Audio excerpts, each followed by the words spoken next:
There are memories where no face is remembered, no date comes to mind. Only a sound remains, like someone calling your name out loud in a room that had suddenly gone quiet. I still remember exactly how that felt. My heart did not race like they always show in movies. Instead, it felt like it was being squeezed tight, every beat fading into the stares of dozens of eyes, all turning toward me. That morning, the sunlight was thin and cyan as it streamed through the east-facing window, landing right on the worn-down corner of the wooden desk, the one where I sat, head lowered deep into my half-finished notebook, pretending to concentrate. The scent of old paper, the faint tap of a pencil against the desk, and then, suddenly, the voice of Laura Chambers, the new girl in class, rang out. She was reading aloud. No stuttering, no hesitation. Like she was reading a passage from a book she loved, only this time, the words she read were mine. Your hair is red, like the maple leaves in October, but my heart slipped and fell back in March. I had never imagined that a poem, something I wrote in silence, hidden carefully in my desk drawer, could ever be brought into the open like that, right in the middle of class. And even more, I never imagined that the person reading it out loud would be the one who inspired every word of it. Around me, a few soft giggles escaped. Someone nudged the person sitting next to them, and me, I just sat there, frozen, still, like my whole body had suddenly turned to stone. Laura made it to the 5th line, then stopped. She folded the paper, tucked it into her coat pocket, and sat back down. Without looking at me, without saying a word, but I knew something had just changed. If your heart has ever been read out loud, like that, right in the middle of life, leave a comment below. Maybe you are not the only one who carried a silent poem through your childhood.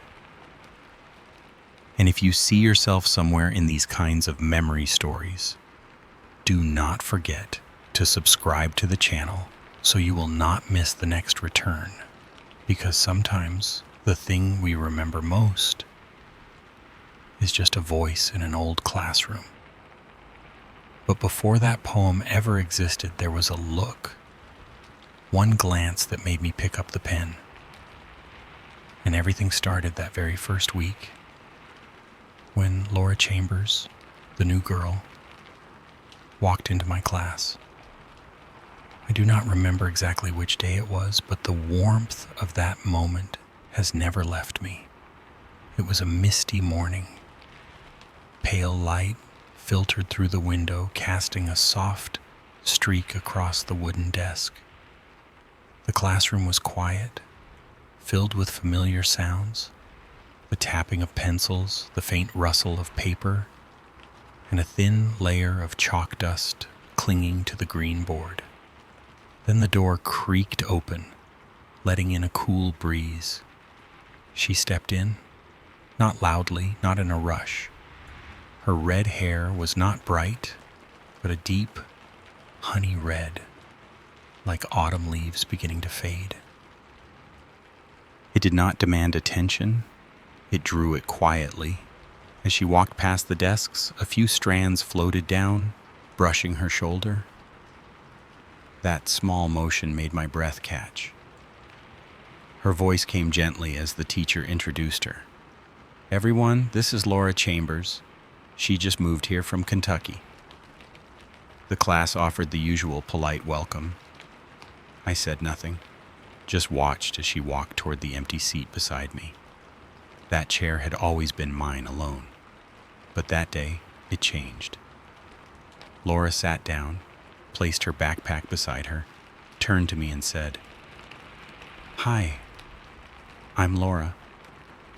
Her voice carried a soft southern lilt, smooth and calm, like a melody in the background. I only nodded, too stunned to speak. The lesson passed like a slow-motion film. I tried to focus, but her voice echoed in my head. Every time she pushed her hair back or leaned in to write, that same lock would fall again, brushing her pale pink pencil. It had a small label on the side, LC, in delicate cursive. She underlined words with it. Her handwriting was rounded, neat, and careful, like every mark she made mattered. Then came the moment I remember most. Near the end of class, Laura leaned over and whispered, "Do you have the book for this subject? I forgot mine." Her voice was so soft it barely reached me. I handed her my book. Her hand brushed mine, just for a second, and my heart gave a quiet jolt. A strange warmth ran up my arm. That small moment stretched forever. I heard the paper rustle, the pencil tap the page, each sound matching my heartbeat. A gentle hint of peppermint shampoo hung in the air, a soft scent that lingered just for me. For the rest of the class, I kept replaying it all, how she moved, how she saw, how her hair shifted as she listened. I felt like I had discovered something completely my own. From that point on, everything felt different. Class ended. Laura stood up, graceful as ever, closed her book, put on her backpack, and turned to me.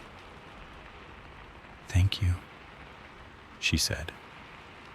I nodded again, still caught in that small tremble.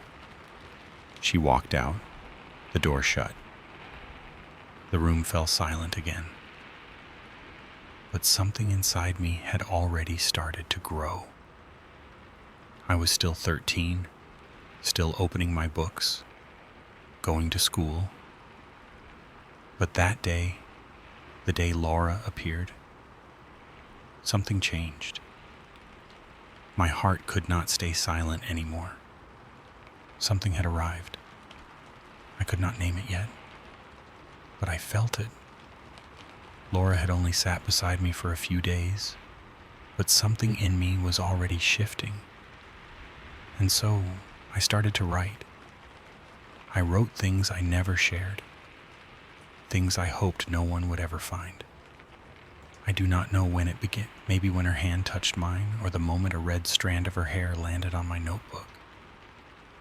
Every little detail, how she tilted her head, the way her eyebrows knit when she read, the soft curves of her pink pencil, stayed with me like a song only I could hear. And then I started writing. Not classwork, not lecture notes. I wrote poetry. I do not really know why it had to be poetry. Maybe because it was the only way. I knew how to hold on to that feeling. The feeling when she smiled, without looking at me, when she sat beside me, but still felt so far away. Every word I wrote did not feel like a confession. It felt like a way for me to exist alongside her, quietly, silently. I wrote in an old scratch notebook, the kind with a faded blue cover, the top corner bent from getting caught in the zipper of my backpack. I left the first page blank. I was afraid someone might open it and read. My poems started on page 2, written in blue ink, the kind with that distinct smell, the scent of letters, old paper, and words that were never meant to be spoken aloud. The first poem I ever wrote was just 4 lines. Every time she turns around, I forget the test in front of me. Holding my pencil but losing my mind, only knowing my heart is running free. I wrote it after class when everyone else had poured out into the schoolyard. I pretended to have forgotten my pencil so I could stay behind. My hands shook as I flipped the page. After writing, I read it over and over. My face flushed like I had just done something wrong. Then I tore the page out, hid it in my bag. But once I got home, I took it out again, taped it back together, and pressed it between two blank pages in the notebook, like pressing a dried flower. I hid that notebook under the cushion of my desk chair, an old foam seat with a beige cover stained with an ink spill from back in 7th grade. Every time I finished writing, I would slide it back there gently, like I was tucking away a living secret.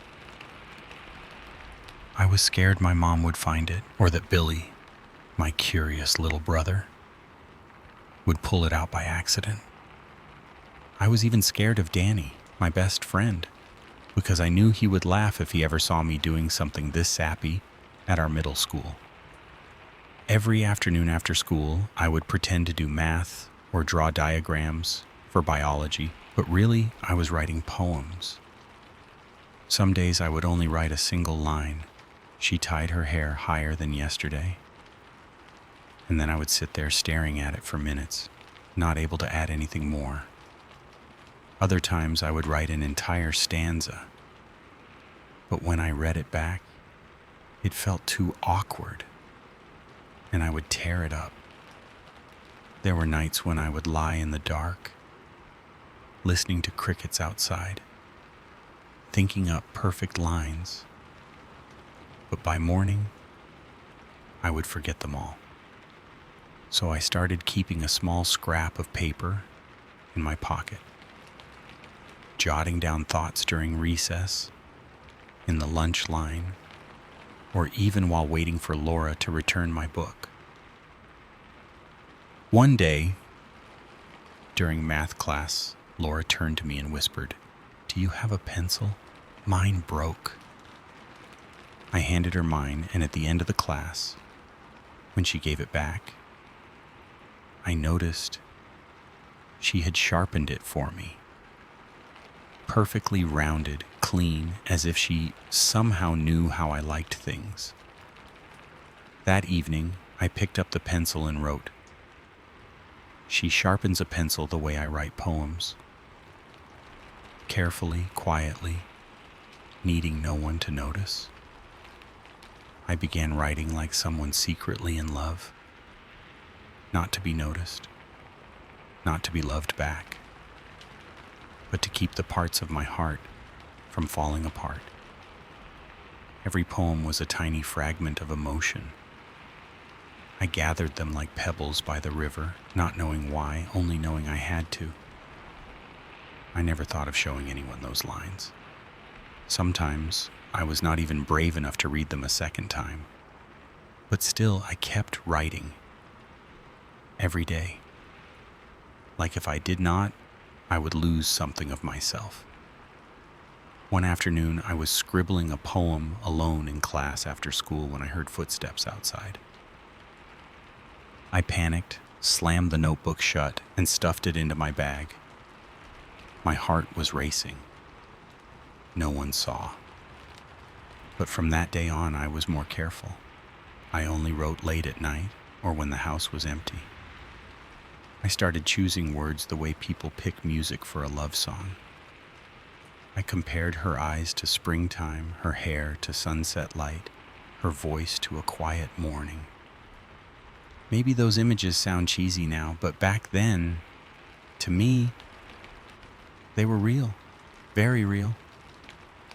There was one time Laura accidentally left her little notebook on the desk. I passed by and saw it, but I did not dare open it. I just slipped it back into her desk.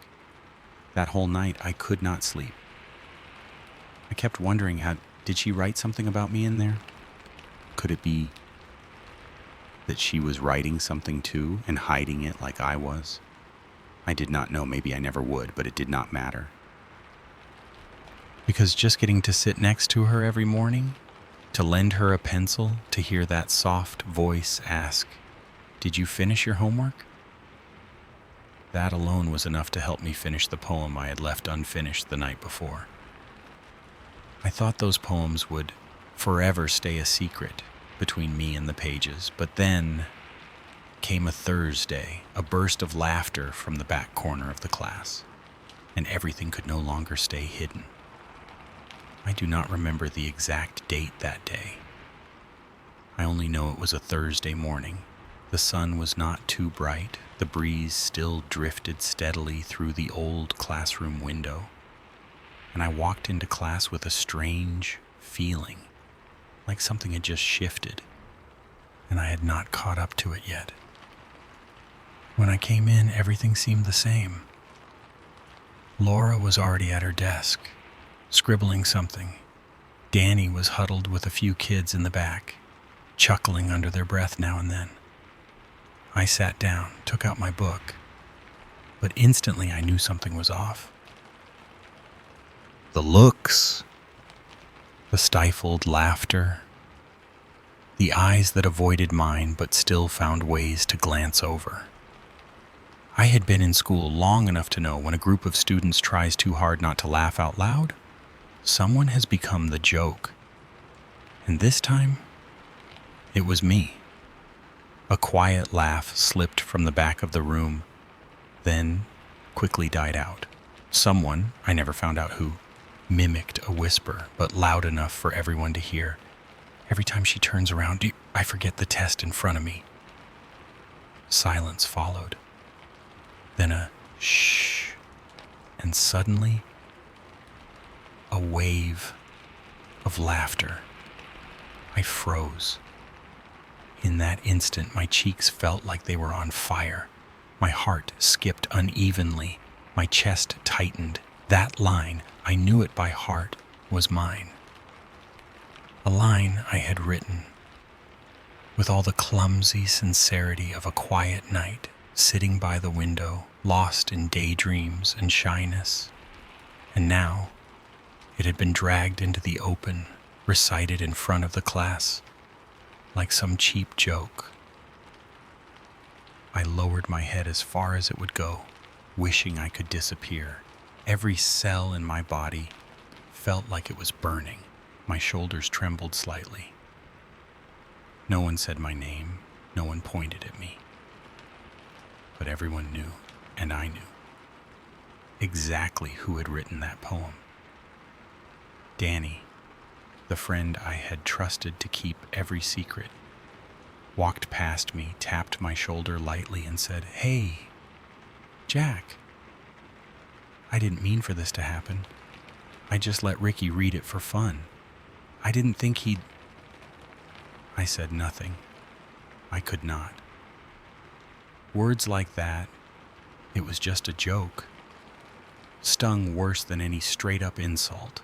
That feeling of betrayal, not from the whole class, but from the one person who used to sit behind me during literature class, the one who used to pass silly notes about our math teacher. That was what made it impossible to lift my head. I looked toward the desk beside mine, where Laura was still writing. She did not turn around. She did not laugh. She did not whisper. She simply stayed silent as if nothing had happened. And somehow that silence made the pain a little easier to bear. At least, one person was not in on the joke. That class dragged on endlessly. I had no idea what the teacher was saying. I could not write a single word in my notebook. My hands were sweaty. My pencil slipped and dropped to the floor, and I could not even bring myself to pick it up. I felt like I had been stripped bare in front of a crowd. No clothes, no shield, no way to protect myself. When the bell rang, I was the last to stand up. The rest of the class poured into the hallway like any other day. Footsteps, backpacks, the noise of sneakers, and the sound of laughter still ringing in my ears. Danny lingered behind, scratching his head, guilt written across his face. Jack, seriously, I didn't think they'd make a big deal out of it. It was just a piece of paper. They didn't know you meant it seriously. I did not answer. I did not look at him. Not look at. I just picked up my bag and walked out of the classroom, my heart heavy. In my head, only one sentence kept repeating. It was just a joke. But to me, there is no such thing as just, when it was the most honest thing I had ever written. That afternoon, I skipped lunch and went to the library. Among the neat rows of books, I finally dared to reopen that poetry notebook, the page I thought would always stay secret, the page everyone now knew. I stared at the ink, smudged by the sweat from my palms, then quietly closed it. I did not regret writing it, but maybe I had been wrong to believe the world outside was gentle enough to listen. Amid all the laughter that day, I only wished I could disappear. But then, something quiet happened. No one noticed it but me. Laura did not laugh, and that stopped me in my tracks. I used to think the worst pain was being laughed at by friends. But it turns out the sharpest pain comes when someone you trust breaks something delicate that you were too scared to name. That Thursday, after the poem was read out loud, after the giggles, the smirks, the not-so-subtle glances, I felt everything fall apart. I did not look at anyone. I did not want to. Most of all, I could not bring myself to look at Laura, the only girl I had ever written poetry for, even if I never dared to say it. I just hoped, I begged, that she had not heard, or if she had, that she would not know it was from me. But how could she not? I sat right next to her. Every morning, she was the first person I saw. Every class, I tried not to brush her hand even when we were just inches apart. How could she not have guessed when my eyes darted away every time she borrowed a book, when I turned red just hearing her voice that close? I thought she would laugh, or at least go quiet. The kind of awkward silence everyone gives to someone who just exposed their heart in front of a crowd. But no, Laura did not laugh. She did not act differently. She did not avoid my eyes. She was just the same. The next morning when I walked into class, she was already seated.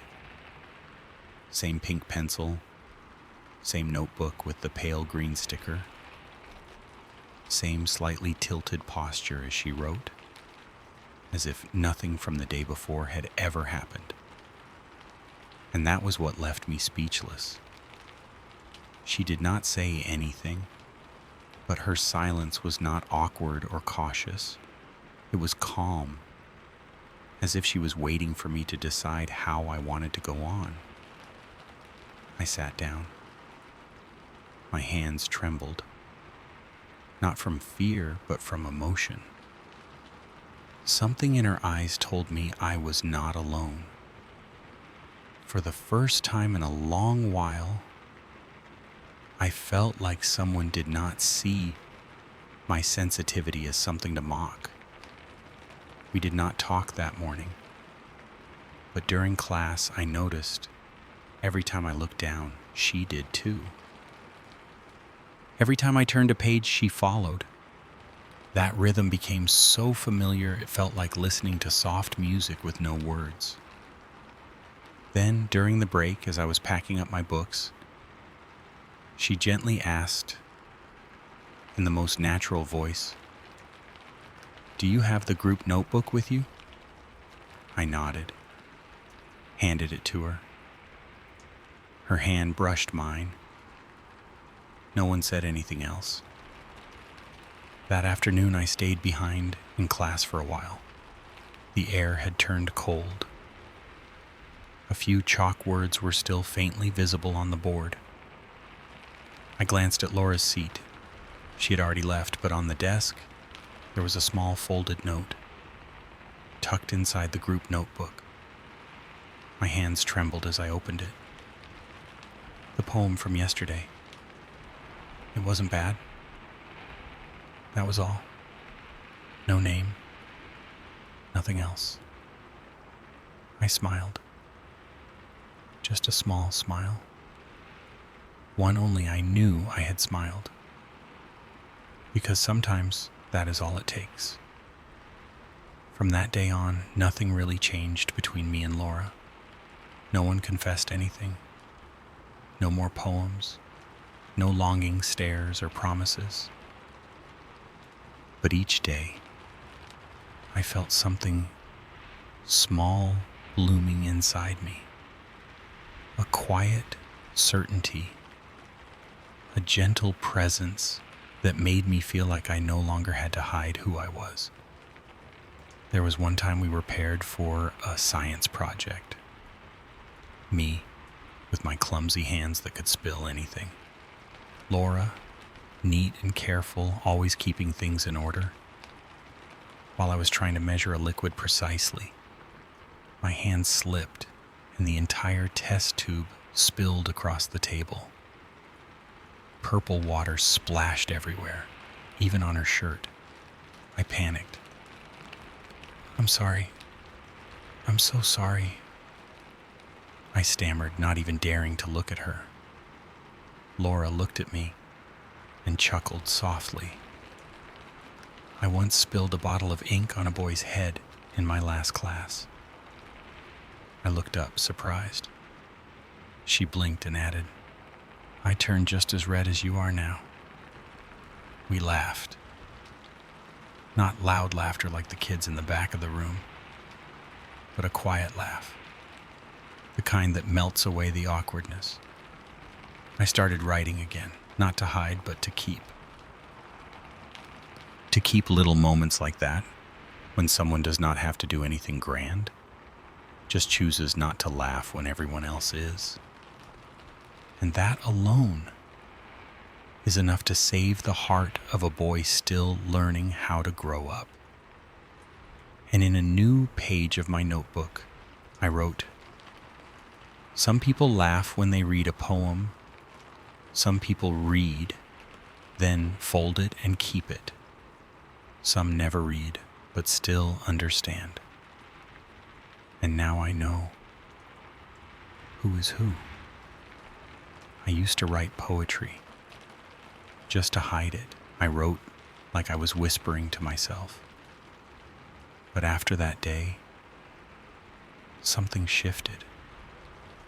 For the first time, I started writing for someone real. For her. I do not remember exactly which night I began that poem. Only that it was a chilly night in early October, when the maple leaves in the yard started falling more often, and the neighbor's radio became nothing but soft, broken whispers. My room was small, just big enough for a single bed, an old wooden desk passed down from my dad, and a desk lamp with a warm yellow glow. On the desk, beside my school books, was the worn notebook where I always wrote the things I never dared to say out loud. That night, I was no longer writing to hide. I was writing to get closer. Every word I put on the page felt like an attempt to translate my feelings into something Laura might understand. Not fancy, not dramatic, just honest, for once in my life. I sat there, chin in hand, staring at the blank page for a long time before writing anything. Each tick of the clock pushed me closer to something bigger than the fear of being laughed at. And then I wrote, without hesitation, "If you were today's lesson, I would never need to study again. Just one look from your eyes, and I would remember it for life. I put the pen down, read it again, then smiled to myself. Not out of pride, but because for the first time what I wrote did not feel like just a poem. It felt like my heart. I folded the paper into fourths and tucked it inside the front cover of the science textbook, the one Laura borrowed every week. I timed it carefully. On Tuesdays, during third period, Laura always showed up a little early. I left the book on her desk, pretending she had forgotten it. No one noticed. I kept my face calm, but inside, my heart was pounding like a drum line. Class began, but I could not focus. Every time she reached for the book, I imagined her finding the note. Would she know it was from me? Would she smile, throw it away, or fold it up again like last time? I did not look. I stared at my textbook, pretending the words were not blurring together. Midway through class, I saw her open it. Her fingers flipped through the pages, then paused. I knew. She found it. Her hand froze for just a second. Not long, but I saw it.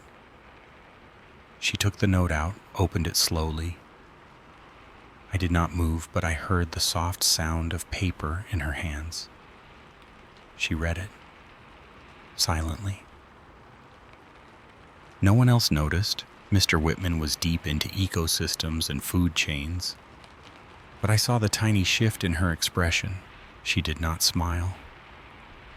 She did not look around. She just read. Then gently folded the paper and slid it into the pocket of her cream-colored cardigan. I let out the softest breath. Inside, I felt lighter. She did not say a word. But the fact that she kept it, really kept it, was all the answer I needed. After that, something inside me changed, not loudly, quietly, like roots growing deeper after a soft rain. I stayed a little longer after class. The sun painted soft gold across the desks. Everything felt still. I pretended to write in my chemistry notebook, but I could not focus. Part of me was still waiting to see what she would do with that poem. That kind of waiting, when your heart asks for silence, is the longest. That night, I sat by my window, a cup of hot milk in hand. I read the poem again. This time, I was not afraid. I felt at peace. The next day, during science group time, Laura pulled out her notes. Not the poem, but in one corner of the page, there was a torn square. The same spot where she had once kept it. Right next to a sketch of our classroom. A quiet sign that she knew, and she cared. For the first time in days, I did not feel nervous. Then came a rainy afternoon, soft as a cat's steps. I was late to class, hair dripping wet. Laura pulled me aside and handed me some tissues. Her hand gently touched my ear, brushing the water from my temple. "You're wet," she said. I teared up, partly from the rain, partly from the quiet weight of that gesture. Maybe that was the first time I wanted to write a poem that ended with "Thank you for not laughing," even when everything else turned away. I did not write it right away. But deep down, I knew writing for her was not just about words. It was how I held on to a part of my heart, steady enough to love without breaking. I thought everything would drift on quietly. Until one morning I walked into class and saw the teacher's desk empty. They said Mr. Whitman was out. and then everything shifted. I remember that Thursday morning clearly, though it looked like any other. The sky was flat and gray, not raining, but not bright either. It was the kind of day where you barely cared what shirt you wore, where you expected nothing new. Everything felt slow, familiar, like a second hand ticking on a tired old clock. I had arrived earlier than usual, not because of anything big. I just liked sitting in the stillness before the noise began, before the teasing and the random chatter I never joined in. That silence felt oddly warm, like being left alone in a way that made you feel whole. But something was off, not with me, with the air itself. Like something was coming, something that did not belong in an ordinary middle school morning in late 1970s Ohio. Mr. Whitman, always precise, the kind of man you could set a watch to, walked in late. In one hand, he held a small portable radio, the one he used to play bird calls during class. His other hand fumbled at his shirt pocket. He looked distracted, not like himself. He glanced at the wall clock and sighed, long and heavy. Right then, I knew something was wrong. "Everyone, take your seats," he said. His voice was even, but quieter, like he was holding something back. "I need to step out. Urgent call from the office." The door shut behind him, slow and final. The click of the latch felt different, like a line had been crossed. No one needed a signal. The room burst open like a dam. Chairs screeched, voices rose. A paper ball flew through the air. Then another. Laughter broke out. No one was called out. No rules applied. For 8th graders, it felt like summer had arrived early. And me? I stayed still. My hand rested on my open biology notebook. But I no longer knew if we were studying the food chain or the water cycle. My thoughts were somewhere else entirely. At Laura's desk. More precisely, the folded piece of paper inside it. The poem I had written. The night before, I had crafted every line carefully. Under the fading light of my desk lamp, with my shirt sleeve damp with sweat and my heart pounding. It was the first poem I had written for someone real, not imagined, not Jack's imaginary crush, like in 6th grade with Miss Hughes.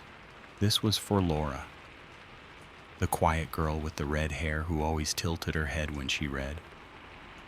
I had never intended for anyone else to read it. I only wanted her to see it. Only her. But when Laura stood up, everything inside me collapsed. No one called her, no one dared her. But somehow every eye in the room turned to her at once, like pulled by an invisible thread. The quiet girl, the reserved one, the one who rarely laughed or spoke, was now standing in the middle of the classroom, holding a piece of paper so familiar I could picture its every crease with my eyes closed. The poem, there was no mistaking it. I wanted to get up, to shout, to run, but my legs were frozen. My eyes were locked on her, but my neck would not move. Each heartbeat thudded against my eardrums, making my head buzz. Laura took a breath, very soft, but I heard it. And then she read, "Every time you turn around, I forget the test in front of me." Her voice was not loud. She did not dramatize it, but it rang clear and steady enough that the entire classroom fell silent. The kids in the back giggled at first, then stopped as she continued. "If you were today's lesson, I would never need to study again." I went numb. I had imagined hundreds of outcomes. She would laugh, return it, or toss it away. But I had never imagined that she would read it out loud in class with that serious look on her face. No one laughed, no one mocked. Everyone seemed to understand, well, this was not a joke. This was something else. Something that took a 13-year-old girl real courage to do and a 13-year-old boy real heart to receive. She folded the note. She did not tear it. She did not throw it. She did not give it back. She simply folded it gently. Then Laura turned to the class and said, "Has anyone here ever written something for someone else?" She did not ask it to embarrass anyone. It was not a challenge. It felt more like an open door, left ajar for anyone who had been hiding something inside to finally step through. No one answered at first. Then a girl at the third row smiled and said, "I once wrote a letter to a boy, but I hid it in my locker." A boy in the back laughed and said, "I wrote song lyrics once, but I never showed them to anyone." Then came a third voice, a fourth. Little confessions, shy but real. I looked at Laura. In that moment, she was no longer the new girl from Kentucky. She was the first person brave enough to stand in the middle of a chaotic classroom and declare that unspoken feelings deserved a place in the world too. When Mr. Whitman returned, the class returned to normal. Chairs scooted back in, notebooks opened. The chalk scraped against the board again. But for me, nothing was the same anymore. I was no longer just the shy boy who wrote poems and hid them. And Laura was no longer just a muse in my imagination. She was the first girl who taught me. Some things, if you keep them locked away forever, will never reach the ones they were meant for. I do not remember what Mr. Whitman taught that day, but I remember her eyes, the way she looked at me as she packed up her books. Quiet, steady. She said nothing, just one look, but one I can never forget. I had never lived through a morning that long in my entire life. Truly. It did not feel long because of the time itself, but because every second stretched out, slow, heavy, and full of feelings I could not name. It all began with one simple action. Laura stood up, holding a folded piece of paper, and walked to the center of the class. But for me, a 13-year-old boy who had just laid his heart out on paper for the first time, that moment felt like the whole world had stopped breathing. That paper was the poem I had hidden in her desk the day before. I had written it the night before, under the dim yellow light of my desk lamp, when the entire house had gone to sleep. My hand shook around my fountain pen, and my chest felt like a storm was building inside it. It was not a good poem, at least not by school standards. But it was honest, as real as the words I had never dared to speak aloud. I had spent a whole week deciding whether to slip it under her notebook. I only hoped she would read it alone. Read it and forget. Or maybe keep it in her heart. But definitely not read it in front of everyone. Yet here she was, doing exactly that. Laura's voice rang out. Not loud, not overly clear, but just enough for every word to reach my ears and slip into my heart, beat by beat. She read slowly. She paused at lines I thought only I would understand.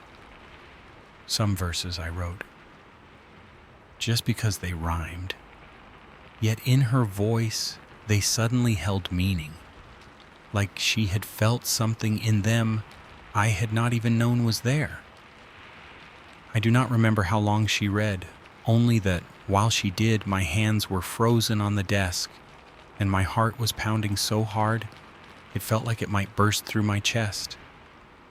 Even after she finished and walked back to her seat, I did not move. My eyes stared at the open book in front of me, but I could not read a single word. All sounds around me faded into a distant blur. Only the echo of her voice remained, floating somewhere in my mind. Mr. Whitman returned after recess as usual. He adjusted his glasses and began a lecture on chemical reactions, or something like that. But to me, his words were just distant echoes from another world. The whole class passed by in a thick fog. I sat there, unmoving, like I was drifting between a dream and a quiet panic. Laura was still sitting right beside me, just like always. But it did not feel like always. We did not say a single word to each other during the lesson. She did not ask for a pencil, did not borrow an eraser, did not smile at me when I dropped my book again, like she usually did. She just sat there, straight-backed, eyes sometimes on the board, sometimes staring off far, to a place I could not reach. Her silence was not cold, not distant, not curious. It was just quiet. So quiet, I could hear the sound of her pen brushing across paper. Each stroke rang in my ears like a soft drum inside my chest. I pretended to take notes, but my hand kept trembling. I tried not to glance her way, afraid to catch her eye, afraid to see the poem still in her hands, because I had no idea whether she liked it or if she only read it out of curiosity. I was scared that if I found out the truth, I would fall apart, like a balloon let go too soon. Then the bell rang, class finally ended, the room burst back to life. Chairs scraped, kids laughed, footsteps echoed. But for me, everything faded into the background, like the edges of a blurry film. The only sound I could truly hear was the soft rustle of Laura's notebook. She did not fully turn toward me, just tilted her head slightly, enough for me to see a strand of her red hair fall over her uniform collar. Her hand slowly reached into her notebook and pulled out the poem. She did not open it again, did not reread it, just held it gently in her palm, fingers curled around it as if weighing something important. Then she reached over, no rush, no hesitation. She placed the folded paper on the corner of my desk. So softly, it felt like she was afraid it might break. When her fingers brushed mine, a tiny current ran through my skin, not painful, but enough to make me shiver. "You write better than I expected," she said. Her voice was calm, soft, not teasing, not polite, as if she had always known, as if she had hoped it was true. I did not answer. I did not even know what to say. My mind, usually overflowing with words whenever I wrote, was suddenly empty, except for one clear thought. Laura had read the poem I wrote with my whole heart. She had not returned it, had not made a face, had not laughed like some of the other kids had when I said something different. She kept it, like keeping a silent confession, like accepting it. Laura packed her things quickly, not rushed, not slow, When she stood, she held her bag with both hands, the way someone holds something important. Then, just one step away, she paused, did not look back, did not wait for anyone to respond. She just said one thing, quiet but carved into my memory: do not stop. Then she walked away. No turning around, no waiting for praise. I sat there, hand still resting on the poem. I did not open it, did not fold it.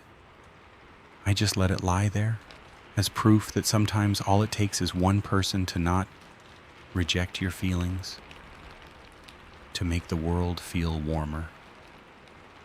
And in the chaos of a classroom winding down, the footsteps, the dragging chairs, someone shouting someone else's name from the back, I heard only one thing clearly: that some feelings, if they are sincere enough, will always find their way into someone else's heart, even if it is just through a folded piece of paper. That afternoon, the sky turned a soft yellow, like someone had brushed a thin layer of paint across it. The light was not too bright, not gloomy, just enough to make everything inside feel still, like a lake without ripples. I sat where I always did, beneath the old oak tree behind the school. Its shade had protected generations of students from the sun, including me, and now Laura. The afternoon breeze nudged the leaves gently, like it was whispering an old language. The sound of rustling mixed with sunlight dancing across the page of the poem I was still trying to finish. The words were clumsy, but it was where I left all the things I could not say aloud. And then Laura came. No greeting, no hurried steps, just her presence, appearing as though she had belonged to that moment all along. She carried a book tucked under her arm, which she laid on the bench, as if placing a piece of memory down. She sat beside me without asking, without needing permission. We were just there, next to each other. At first, neither of us spoke. I kept my eyes on my poem, not out of shyness, but because the silence between us felt true. Laura slowly flipped through the pages of her book. The sound of paper turning blended with the wind, like background music that had never been written. The air between us was not filled with distance. It was gentle, like a steady breath. It felt like we were breathing in rhythm. I do not remember how long we sat like that. Maybe just a few minutes, maybe longer. But that moment where two people could sit side by side without needing to explain anything reached deep into me. I thought maybe the world could be a better place if afternoons like this happened more often. And then, as if she had sensed something, she tilted her head slightly, eyes still on the book. Her voice came soft as mist. "I think you would like this part too." She pointed to a line, just a simple sentence to anyone else. But when I looked at it, something inside me stirred. I cannot even remember the exact words, but I remember the feeling, like someone had gently knocked on my chest. Then she said, still in that quiet voice, "It is easy to say things out loud, much harder to hold them in." I looked at her, not with surprise, not with confusion, but like someone who had finally found what they never dared name. In her eyes, there was no judgment, no curiosity, only a kind of deep understanding, as if she knew I'd been scared, scared of getting hurt if I ever opened up. I squeezed the pen in my hand, but did not write anything, because some things are meant to be kept in silence, and sometimes true appreciation is not in what we say, but in knowing when not to speak. From that day we began talking, not much, not loudly, just a few quiet words at the corner of the classroom, before lessons or during break. Things like, "Can you hold this notebook for me?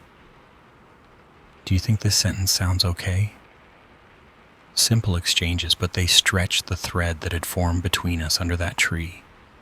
No one needed to say anything out loud. We just knew the distance was no longer what it used to be. Another afternoon, Mr. Whitman paired us for another experiment. I was clumsy.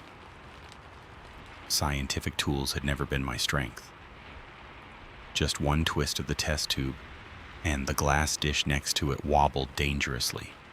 I panicked, trying to fix it, but Laura quietly placed a tissue down, wiping away a few drops of water. No scolding, no sigh. She just smiled and said, "I once spilled a whole tray of chemicals," and cried. But no one laughed. I laughed. Not because it was funny, but because she understood. She understood that sometimes people do not need lectures or sympathetic smiles. They just need someone who does not make them feel smaller after a mistake. The last class of the day, the room slowly emptied. Classmates left one by one, their voices fading like the end of a radio song. I stayed. So did Laura. We did not look at each other much. We were just there. I took my poetry notebook from my bag, the one where I kept lines no one had ever read, the nameless poems, the unspoken feelings. I opened to the page with the one I had written for her. I did not hand it to her, just tilted the book slightly her way. Laura looked down. She read silently. Her face did not change. Then she gently placed her hand on the page. Not a pat, just a touch, light as a thank you with no sound. That 1 second stretched out in my memory. Then she stood up, not slowly, not quickly, just like the first time she had come to sit beside me under the tree. She spoke in that calm voice. "Tomorrow afternoon, can I borrow that book you like?" I nodded. And that nod felt like nodding to every feeling I had kept inside. Like I had reached a place where I no longer needed to pretend. From that day on, the afternoons never felt the same. Not because the trees changed leaves or the wind shifted, but because two people began humming the same song. Not with words, but with glances, with gestures. And I realized something. Silence, when nurtured, can become the truest language there is. I still brought my book out to the yard, still sat under the same familiar tree. But one afternoon, she did not come. Then another afternoon. And on Tuesday morning, I heard someone whisper, "Laura is transferring to another school." That afternoon, the moment I stepped into the classroom, I knew something was wrong. Not because of a hard test or the dull light of a cloudy day or even the class coming up next, but because the seat beside mine, that seat, was empty. Laura's seat. I stopped for just a second. Just 1 second, but it was enough to make my heart sink a little. I sat down at my desk, trying not to look to the side, but my hand hovered over my notebook. too hesitant to write. I imagined her walking in just like every other day, a little shy, holding her worn paperback close to her chest, leaning over to whisper in my ear, "Where did we leave off today?" That question had become so familiar, I thought it would go on forever. But that afternoon, the question never came. Laura never came. The bell rang for recess like it always did, sending everyone rushing out into the hallway with their usual noise and energy. I stayed in my seat, eyes drifting toward the chalkboard, waiting for something. A voice, a familiar footstep, or at the very least, her shadow passing by the classroom door. Then Mr. Whitman walked in. Different from every other day, he was not carrying his books or his little radio. He simply placed his hand on the edge of the board and looked around the room, as if trying to see who was missing. There was something in his face, part relief, part regret. "Laura," he said, "she told me. She will miss this class very much." And that one sentence, no more than a dozen words, it echoed through me like a long, drawn-out bell. The way he said "miss" did not sound like a simple goodbye. It felt like a farewell that had been quietly held back until the very last minute. The class went silent.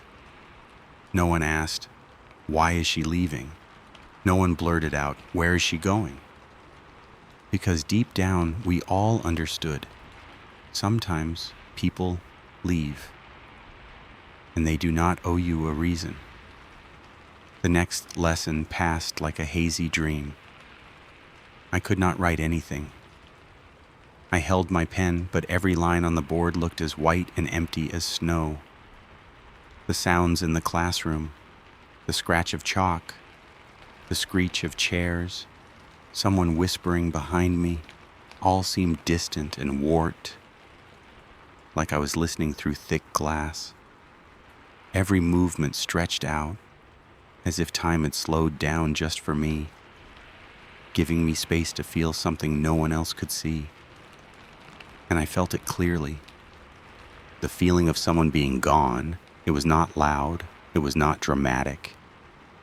It was just quiet. Quiet like a thin layer of dust settling over an old object. Easy to overlook, but once you notice it, impossible to ignore. When the bell rang, my classmates hurried to pack up and stormed out into the hallway. I did not. I stood slowly and walked over to the empty desk beside mine. Her chair, still right there. I looked down at the seat. Still the same faint indentation where she used to lean to the side while writing in the margins of her book. That little dip in the chair felt deeper today, like it had just let someone go and was now holding the last trace of her. There was no one sitting there now, but I could still see her so clearly. Head bent over a book, her soft red hair falling toward the page, her left hand doodling with a pencil along the edge of the desk. I remembered the way she tilted her head when she was thinking, the way her eyes lit up whenever she talked about a story she loved, the way she whispered, "Do not worry," and gently placed her hand on my desk. Like all fears could melt away in that moment. Now all of it was just a space. That emptiness did not hurt. It just felt heavy. Heavy with the echoes of everything that once felt warm, gentle, and made my 13-year-old heart beat a little faster before I even knew what love was. I just knew that when someone disappears, all you can do is sit there, wait, and hope. One by one, my classmates left, I stayed behind, packed my notebook in silence, walked out of the classroom without really knowing where I was going. The hallway stretched before me like a blurry roll of film. The afternoon sun slanted through the windows, covering every row of desks and every inch of wall in a thin, golden wash. Just before I turned the corner toward the main hallway, I looked back one last time. The desk beside mine, where she used to sit, was still there. The last bit of sunlight filtered through the window and rested on the seat like a gentle touch. I reached out and with just the tip of my finger touched the edge of the desk, the spot where she used to rest her hand. No words, just a touch. And in that fleeting second, I felt like I had kept a piece of warmth from a summer that had just slipped away. Then I walked on. Through the classroom door, down the wooden hallway, lit by late afternoon light. Everything still looked the same, but inside me, something had emptied. That night, the yellow light in the classroom seemed to breathe with my heart. A light that was already dim, now blurred by the weight of emotions pressing at the edge. Everyone else had gone home. The classroom was so still, I could hear my own heartbeat. Not fast, just heavy. I chose to sit in the darkest corner near the chalkboard. A place where the light only shimmered faintly on a few leftover chalk marks, leaving the rest in shadow. In front of me, on the scratched wooden desk, lay a blank sheet of paper. I wrote, not because anyone asked me to, not to give it to anyone, just to hold on to the last thing, the thing that if I did not write down, I would carry forever in silence. It was a poem I had once planned to give Laura, a farewell poem. But tonight I did not have the courage to fold it up and place it in her desk, like before. Not because I feared rejection or laughter, but because I was no longer sure if she would want to keep anything from here. Laura was gone. She had left behind an empty chair, a short message delivered through Mr. Whitman, and a fragment of summer that had not yet finished blooming. I lowered my head and wrote line by line. If I had told you then, maybe today, you would remember. Each word came slower than usual, as if trying to hold on to the moment a little longer. Not because I hoped she would remember me, but because I wished, somewhere out there, she could understand a small part of my heart, the part I had hidden behind every calm nod, behind every question about homework, behind every time she touched my hand and I pretended not to notice. I used to think that saying goodbye was something final. But now I realize, real goodbyes are often silent. No tears, no drama, no words.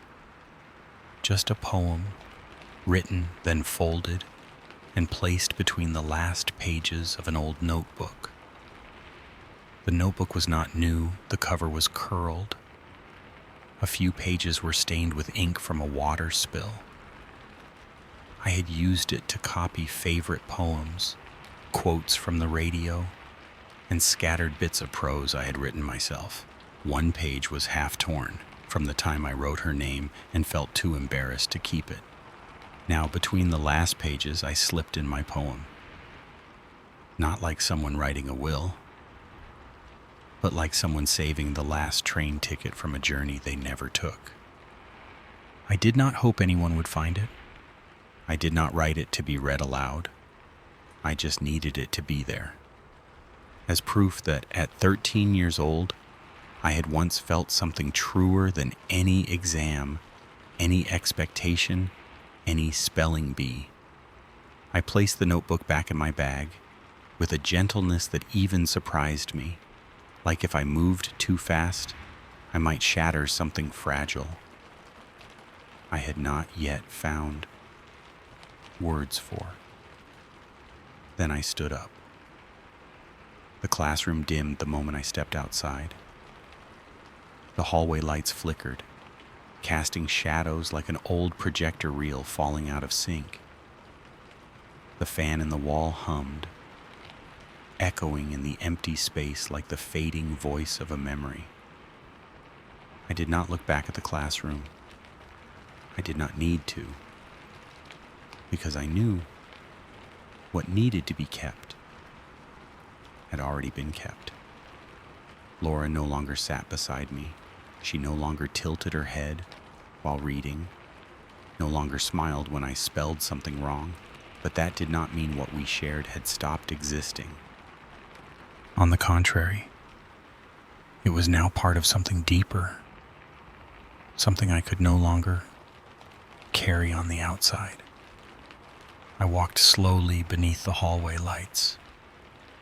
Lights that, if you stared long enough, were not really yellow, but the color of farewells, warm, partial, and a little blurry. And as I passed the windows, watching my reflection move like a slow-motion film, I thought, this must be how childhood ends, not with noise, not with broken pieces, but like a final song without lyrics. And the poem, I still keep it. Not for Laura to read, not for anyone else to see, just so that one day, when I am an old man with silver hair and 2 grown sons, I can flip back to that page and smile. This was the first time I ever learned how to say goodbye. There are things that, as kids, we thought we would never forget. And yet, growing up, we find that the things we remember the longest are often the ones no one else even knew about. I no longer remember how many subjects I studied that year, or what score I got on my midterm science test. But I remember Laura's hand brushing lightly against mine when she handed me back my poem. I remember the faint smile on her face when she said, "You write better than I expected." And I remember the late afternoon sunlight streaming through the empty seat beside me. That final poem is still tucked away in an old notebook.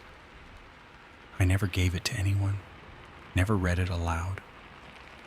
But every time I see the pale gray September sky or hear the rustling leaves outside that old schoolyard, I hear that little line of verse echoing softly, like a whisper from a time long gone, yet never truly lost. It was not just about being 13. It was the age when we first began to feel things deeply, when we started to keep something for ourselves that we could not explain. The age when joy and sadness could mix without any clear reason. The age when a single glance could keep us awake for an entire week.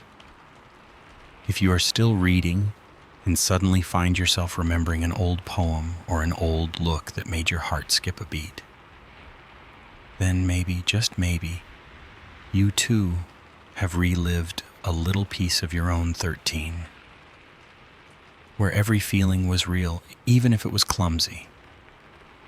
Have you ever written a poem but never had the courage to share it?